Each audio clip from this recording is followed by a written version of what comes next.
ने जीवन भर जिस अंग्रेजी ईसाई मिशनरीज, अंग्रेजी दवाओं, अंग्रेजियत का विरोध किया, उस पर तो वो एग्री नहीं और किसी तरह से जीवन में एग्री होंगे नहीं। वहां भी जायजा कानून का प्रत्येक दरवाजा जो परम पूज्य संत श्री आशाराम बापू जी की भलाई के लिए हो सकता है वो जाएगा। कोई हिंदू समर्थित सरकार नहीं है। पूरी सरकार की बागडोर उन अंग्रेजों के हाथ में है जिन्होंने हमारे 200 साल तक गुलाम रखा, हमारे क्रांतिकारियों को फांसी की सजा दी। जो स्वतंत्रता अधिनियम है 1947 का, उसमें साफ लिखा है कि वही जज रहेंगे, कायम रहेंगे जो वर्तमान में है, और आगे जो जज बन रहे हैं वो भी इनकी इच्छा अनुसार बन रहे हैं। कोई राष्ट्रपति हमारे जज नहीं बनाना है इनको। नौकर रहेंगे जो वर्तमान में है, नौकर और न्यायशाही, ये दोनों वही रहेगी। किंतु मेरा ये वादा है, इस अंग्रेजी नौकर को, इस अंग्रेजी प्रणाली को, इस अंग्रेजी चिकित्सा प्रणाली को, इस अंग्रेजी प्रणाली को, सबको बेड़ा गर्क मुझे करना है। और जितने भी ये बैठे ना, ये जो अंग्रेजी में गिटपिट करते रहते, अरे शर्म नहीं आती तुमको कि इतने बड़े न्यायाधीश होकर तुम अंग्रेज में इस देश को नहीं भूल बैठे हो। ये इनका कोई जमीन नहीं है, ये खत्म हो चुके हैं। जो अपने देश की भाषा के भेदभाव कर रहे हैं उनसे न्याय की उम्मीद कर सकते हैं हम? ये तो कि महारानी के चरणों में बैठे हुए हैं। जब अंग्रेज महारानी या महाराजा इनको न्यायाधीश बनाता था तब तो इनको कोई आपत्ति।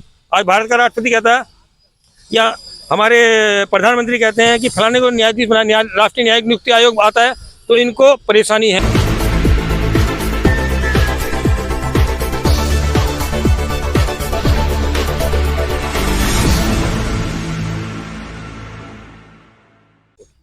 एक्चुअली माननीय सर्वोच्च न्यायालय में जो पूज्य संत आशाराम बापू जी, जिनकी 86 वर्ष की उम्र है और पूरी तरह से निर्दोष हैं, सरासर झूठे पाए गए, जो चीज उनके कभी आसपास नहीं रही उससे उन्हें जोड़ा गया। बालिग नाबालिग का प्रश्न भी अभी कोर्ट में रहा है, डॉक्यूमेंट हैं जिनमें बालिग हैं, ऐसी चीजें हैं। एक 86 वर्ष के संत की जो मानत है मेडिकल आधार, शरीर उनका केवल अप्रूवल से, श्रद्धा से, आस्था से, जो उनकी धार्मिक शक्ति है केवल उसके बल पर चल रहे हैं, जो उनके जीवन में ब्रह्मचर्य का महत्व रहा है।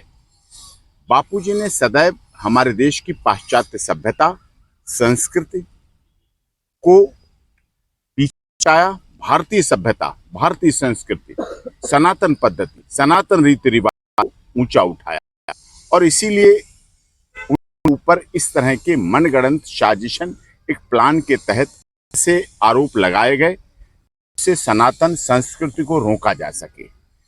उन्होंने उस समय लगातार काफी संघर्ष किया और उस संघर्ष को आज भी है, चाहे उनकी पवित्र जो पुस्तक हो, चाहे औषधि हो, और सदैव उन्होंने अंग्रेजी दवाएं की विरोध किया।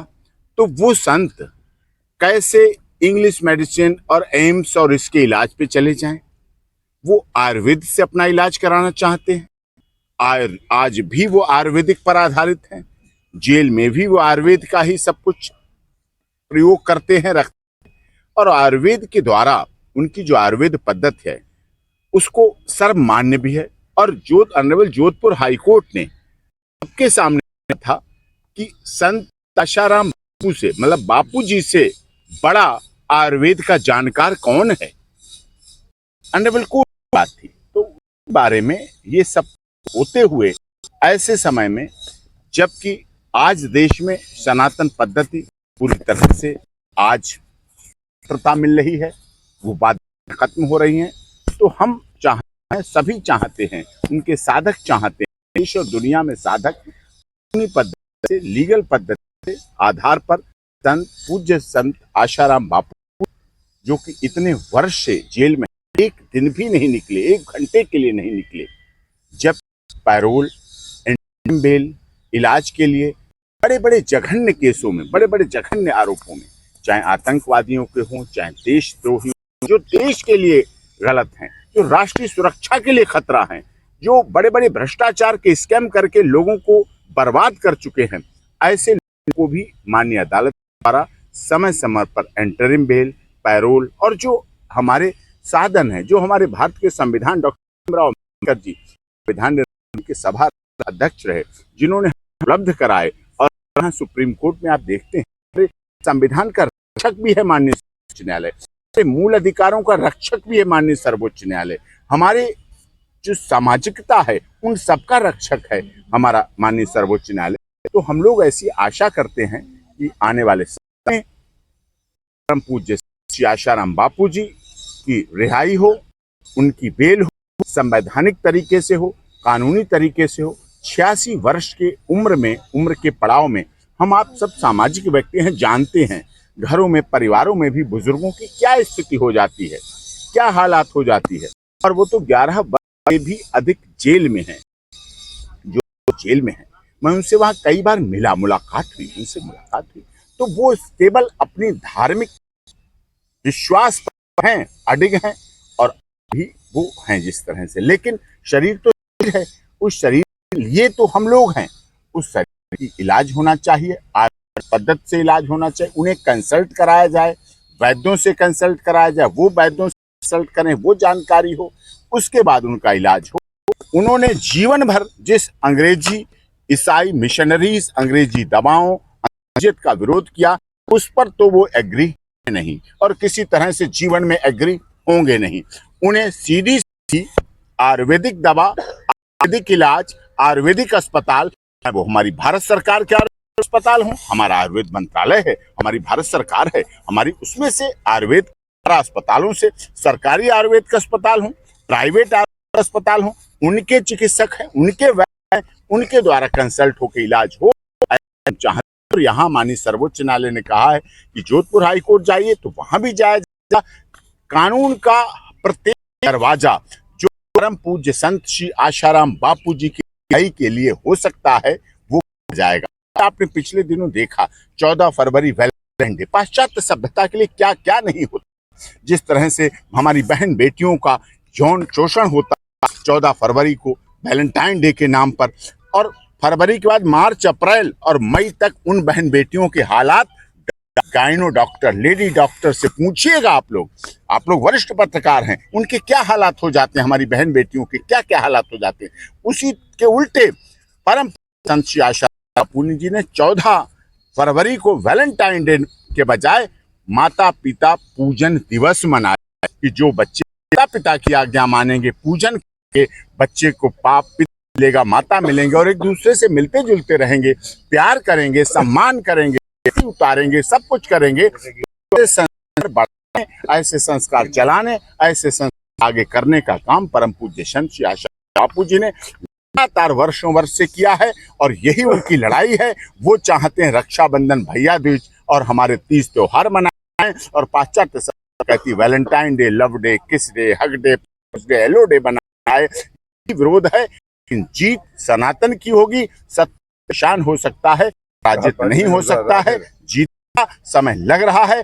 सरकार से भी अनुरोध करते हैं, माननीय अदालत से भी अनुरोध करते हैं, और सभी से कानूनी तरीके से, सामाजिक तरीके से संत बापू जी की, संत आशाराम बापू जी की रिहाई हो। और बहुत दिन यही है, हम लोग चल रहा है, मैं किसी का उस पर नहीं कहता, लेकिन आप ये सब चला रहे हैं, और इन्होंने माना है, और ऑनरेबल कोर्ट ने भी कहा है कि बापू जी से बड़ा आयुर्वेद का ज्ञाता कौन है। और सच्चाई, उन्होंने आयुर्वेद को ऊंचाई पर ले गए। बिजनेस नहीं किया उन्होंने आयुर्वेद के नाम पर, दवाओं के नाम पर धंधा नहीं बनाया, उद्योग नहीं बनाया। उन्होंने एक आम नागरिक, आम जनता, हमारे देश के नागरिक को सुलभ हो सके, उसे मिल सके, उससे उपलब्ध हो सके, ये काम किया। बहुत कार्रवाई रोक के चलाइए। देखिए, ये कार्रवाई कोई नई नहीं है, ये तो हमें पहले से पता था। सुप्रीम कोर्ट आशाराम बापू को जमानत नहीं देगा, क्योंकि यहाँ जमानत मिलती है वरवरा राव को, जमानत मिलती है सुधा भारद्वाज को, जमानत मिलती है गौतम नवलखा को। किस आधार पर? कि चिकित्सा के आधार पर। पुणे जो प्रधानमंत्री नरेंद्र मोदी को मारते हैं, यहाँ का शासन नहीं चल रहा, यहाँ तो न्याय का शासन चल रहा है, और न्याय का जो रचा जा रहा है उन आतंकवादियों के, देशद्रोहियों के लिए रचा जा रहा है, जो हमारे प्रधानमंत्री को मारने हैं। आप देखिए ना कि क्या क्या यहाँ पर, ये क्या क्या हो रहा है यहाँ पर, ये सब आपको दिखाई दे रहा है। यहाँ अन्याय की लंका है ये। और अन्याय की लंका में कैसे आग लगती है? ये तो लंका में जब हनुमान जी आग लगाई, जब हनुमान जी की पूंछ में उन्होंने आग लगाई तो पता लगा पूरी लंका जल पड़ी। इन्होंने मुझे जेल में रखा है सिर्फ इसलिए कि मेरे व्हाट्सएप से एक संदेश गया कि जिस सर्वोच्च न्यायालय के मुख्य न्यायाधीश शरद अरविंद बेबड़े ने भगवान जगन्नाथ की रथ यात्रा पर रोक लगाई है, उसको उसके घर पर जूते मारने चल रहा है। केवल संदेश गया व्हाट्सएप से, कुछ नहीं, ना कोई तैयारी गई। मुझे तो उसके घर का नहीं पता था, किंतु उसके बाद भी हमारे मेरे ऊपर मुकदमा दर्ज कराया।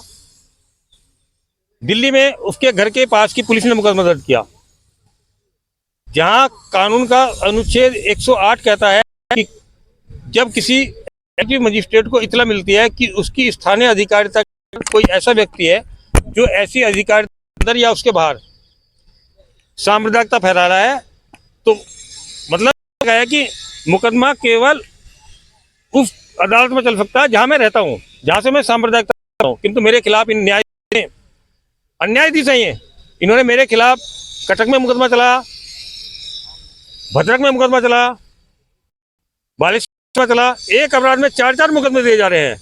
ये सब भूल बैठे हैं कि न्याय क्या है, कानून क्या है। इनके खिलाफ एप्लीकेशन अभी भी लगी हुई है मेरी, आज भी ज्ञापन दिया हमने कि 41/4/926 की एप्लीकेशन है ये, और इसमें मैंने मांग की है कि मुझे न्याय दिया जाए। एक ही मुकदमा चला सकते हैं क्योंकि किंतु ये अन्याय है और अन्याय की लंका के ये चीफ हैं, तो ये तो अन्याय करेंगे ही। चलते चलते ये जानना चाहेंगे कि जिस तरह से हिंदू समर्थित सरकार है अभी, फिर भी संत क्यों नहीं बाहर आ रहे हैं? ज्यादातर संत जो अंदर चले गए। कोई हिंदू समर्थित सरकार नहीं है। पूरी सरकार की बागडोर उन अंग्रेजों के हाथ में है जिन्होंने हमारे 200 साल तक गुलाम रखा, हमारे क्रांतिकारियों को फांसी की सजा दी। जो स्वतंत्रता अधिनियम है 1947 का, उसमें साफ लिखा है कि वही जज कायम रहेंगे जो वर्तमान में है, और आगे जो जज बन रहे हैं वो भी इनकी इच्छा अनुसार बन रहे हैं। कोई राष्ट्रपति हमारे जज नहीं बनाना है इनको। नौकर रहेंगे जो वर्तमान में है, नौकर और न्यायशाही, ये दोनों वही रहेगी। किंतु मेरा ये वादा है इस अंग्रेजी नौकर को, इस अंग्रेजी प्रणाली को, इस अंग्रेजी चिकित्सा प्रणाली को, इस अंग्रेजी प्रणाली को, सबको बेड़ा गर्क मुझे करना है। और जितने भी ये बैठे ना, ये जो अंग्रेजी में गिटपिट करते रहते हैं, अरे शर्म नहीं आती तुमको कि इतने बड़े न्यायाधीश होकर तुम अंग्रेज में इस देश को नहीं भूल बैठे हो? ये इनका कोई जमीन नहीं है, ये खत्म हो चुके हैं। जो अपने देश की भाषा के भेदभाव कर रहे हैं उनसे न्याय की उम्मीद कर सकते हैं हम? ये तो कि महारानी के चरणों में बैठे हुए हैं। जब अंग्रेज महारानी या महाराजा इनको न्यायाधीश बनाता था तब तो इनको कोई आपत्ति। आज भारत का राष्ट्रपति कहता है या हमारे प्रधानमंत्री कहते हैं कि फलाने को न्यायाधीश बना, राष्ट्रीय न्यायिक नियुक्ति आयोग आता है तो इनको परेशानी है, क्योंकि ये पूरा का पूरा गिरोह आतंकवादियों के हाथों में खेल रहा है। राधे। अभी आयुर्वेद के संबंध में हमारे आदरणीय वरिष्ठ अधिवक्ता AP सिंह जी ने कहे, मैं इसी संबंध में एक ये भी कहना चाहता हूँ, जो परसों तरसों पेपर में आदरणीय जज चंद्रचूड़ जी का आयुर्वेद के ऊपर में स्टेटमेंट आया है। वो कह रहे हैं आयुर्वेद ही सब कुछ है, और सुप्रीम कोर्ट के स्टाफ के लिए आयुर्वेद की व्यवस्था उन्होंने की है। तो मैं ये पूछना चाहता हूँ आदरणीय चंद्र जी से, जब बोलते हैं सिर्फ अपने लिए बोलते हैं या फिर उसका प्रभाव पूरे देश के लिए होता है, दुनिया के लिए होता है? तो क्या वो आसाराम बापूजी के लिए नहीं हो सकता?